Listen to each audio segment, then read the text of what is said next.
meten por la autovía. Algún accidente en la autovía de Vigo aquí a Porriño. Sábado 9 de marzo de 2019, sobre las 12.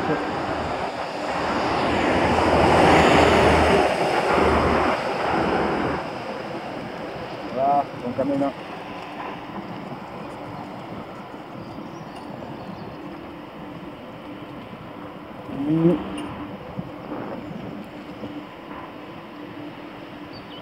Una grúa de Doni. Estuvo de Porriño.